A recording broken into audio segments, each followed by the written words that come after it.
Âgée de 26 ans, Awa Togo est une jeune entrepreneur évoluant dans le domaine de la transformation de l'arachide depuis 3 ans. Gestionnaire de son état, Awa Togo a opté pour l'entrepreneuriat, notamment la transformation de l'arachide en huile d'arachide, en pâte d'arachide et en épices.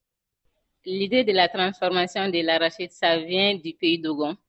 Voilà, mon père est cultivateur des denrées alimentaires et l'un des premiers producteurs de l'arachide en grande quantité dans notre village. Donc, vu que l'agriculture de l'arachide est développée dans notre pays et pourtant il y a moins de transformation.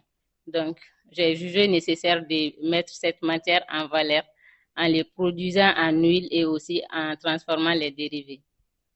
Les produits sont 100% naturels, sans aucun mélange chimique, explique Madame Togo. C'est une huile 100% arachide sans solvant chimique. Et on les faisait habituellement artisanalement, mais actuellement c'est industrialisé.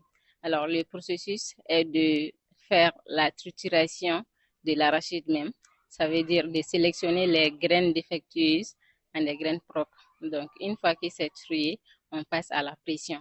Notre huile est une huile de la pression à froid, sans solvant chimique ni d'autres éléments. C'est une huile qui a été testée également dans un laboratoire alimentaire et qui a été certifiée par l'Agence nationale de la sécurité alimentaire du Mali. Awa Togo n'a pas suivi de formation pour la transformation de l'arachide en huile.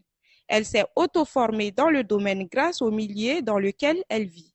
On n'a pas suivi une formation en tant que telle. C'est le milieu qui m'a aidé à les transformer parce que dans notre pays, plusieurs femmes faisaient la transformation. Donc déjà, je voyais comment la chose se faisait. Moi-même, j'ai pris l'initiative de faire un essai. La différence de la promotrice de Dida et les autres est non seulement son accueil chaleureux des clients, mais aussi son sens élevé de l'écoute.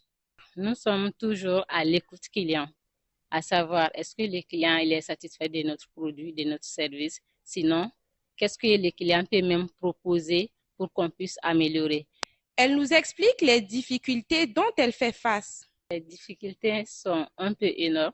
Alors, à savoir le manque des matériaux sur le marché local, les coûts de transport du pays d'Ogon à ici, et vu l'insécurité, c'est un peu compliqué.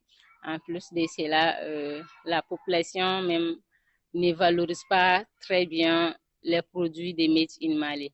Voilà, donc la mentalité est toujours de suivre l'importation des produits de l'extérieur ici au Mali.